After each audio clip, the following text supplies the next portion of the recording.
আসসালামু আলাইকুম। কেমন আছেন সবাই? আশা করি আল্লাহর রহমতে সবাই সুস্থ সুন্দর আছেন। তো এই তো আরও একটা ভিডিও নিয়ে চলে আসলাম। আমি কিন্তু একটুও ভালো নেই, কারণ আমি কিন্তু ভোর রাত থেকে ভিডিওটা শুরু করেছি। তার মানে 3:30 থেকেই ভিডিওটা শুরু করেছি। আমার একটুও ঘুম হয়নি। মিষ্টি অনেক অসুস্থ, এই যে শুধু বমি করতেছে আর কেমন করতেছে, গাল থেকে নালা পড়তেছে। তো ওকে রেখে আমি কিছুই করতে পারতেছি না। নামাজ পড়লাম, তারপরে কিছু খাওয়া দাওয়া করব, তাও যেতে পারতেছি না। যাই হোক, রোজা তো থাকতেই হবে। তাই ওকে রেখে বন্ধ করে রেখে গেছিলাম একটু খাবার খেতে। নামাজ পড়ে এসে একটু খাবার খেয়ে আসলাম।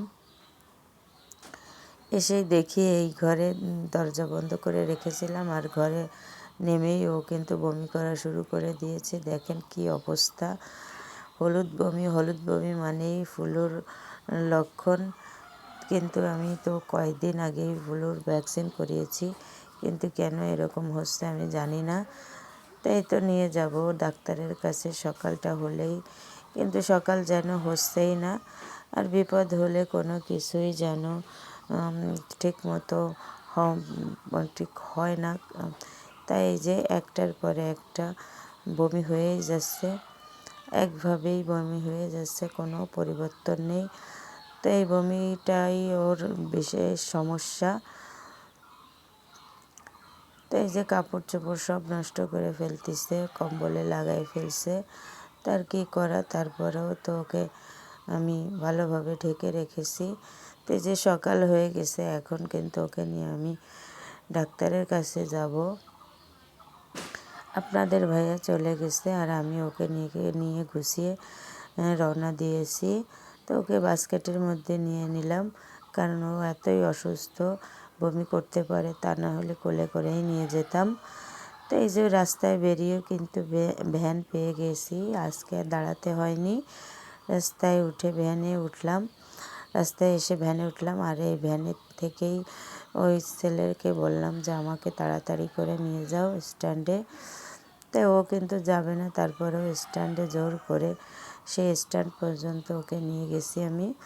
তো এখান থেকে আমি গাড়িতে উঠেছি, এই যে, আর আমি এমনই কপাল, আমি উঠেছি কিন্তু কোনো লোকই নেই। আমার ওইখানে আধা ঘন্টা বসে থাকতে হয়েছে। এই যে কোনো লোকই নেই, আমি কিন্তু একাই ওই বিড়াল নিয়ে বসে আছি। তারপরে ওখানে কিন্তু আধা ঘন্টা, আর গাড়িতে 1 ঘন্টা করে আমি আধা ঘন্টা দিয়ে তারপর 1 ঘন্টা শেষ করে আমি এখানে এসেছি। এই যে এসেই কিন্তু সিরিয়াল অনুযায়ী আমাদের দেখায় এখানে। তো এই সিরিয়াল অনুযায়ী কিন্তু আমার বিড়ালকে দেখাইছি, আর সে বলেছে ফ্লুর টেস্ট করতে। আর এই যে এখানে কিন্তু আমি ফ্লুর টেস্ট করেছি, আর ও কিন্তু ফ্লু ধরা পড়েছে, আর এত ধরা পড়েছে অনেকটাই বেশি। তো এখন কি করব, আমি তো অনেক কান্নাকাটি করেছি। কান্নাকাটি করলে আর কি হবে, ওকে ভ্যাকসিন দিতে হবে। তো ওখান থেকে কিছু ভ্যাকসিন কিনে তারপর দিয়ে তারপর নিয়ে আসলাম।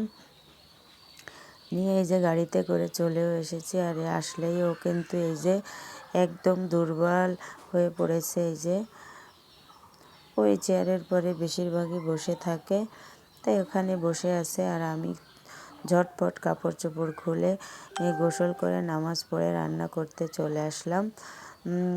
অনেকটা বেলা হয়ে গেছে তার জন্য। আর শুধু একটা তরকারি রান্না করব, কারণ আমার শরীরটা তেমনই একটা ভালো নেই। কারণ রাত্রে একদম ঘুম হয়নি, তারপর সারাদিন জার্নি করেছি, আর তারপরে মিষ্টির জন্য অনেকটা খারাপ লাগতেছে। তাই এই যে আমি কিন্তু এখানে ওলকপির তরকারি রান্না করব, আর এখানে আমি জিরা রসুন বেটে নিয়েছি, আর ঝাল পেঁয়াজ ভেজে তারপর জিরা রসুনটাকে একটু মশলা দিয়ে কষিয়ে নিলাম, হলুদ লবণ দিয়ে। তো মশলাটা ভালোভাবে কষিয়ে নিয়ে তারপর আমি এখানে ওলকপি আর আলু দিয়েছি। আর ওলকপি কিন্তু আমি খেতে পারি না, গ্যাসের সমস্যা, তারপরেও আমার খেতে হবে, কারণ এনেছে অনেক দিন পরে, তার জন্য রান্না করতেছি। তো অনেক দিন পরে একদিন খেয়ে দেখি কি হয়। তো এই যে তরকারিটা কিন্তু আমার কষানো হয়ে গেছে, এখন ঝোলের পানি দিয়ে আমি কিন্তু দিয়ে দেবো, মাছ দিয়ে দেবো। আর আপনারা যারা আমার ভিডিওটা দেখা শুরু করেছেন অবশ্যই একটা লাইক দিয়ে ভিডিওটা দেখবেন প্লিজ। আপনাদের একটা লাইক আমাকে অনেক দূর এগিয়ে নিয়ে যেতে সাহায্য করবে। প্লিজ আপনারা কেউ কিন্তু স্কিপ করে দেখবেন না। আর ভালো লাগলে অবশ্যই সাবস্ক্রাইব করে পাশে থাকবেন। ধন্যবাদ।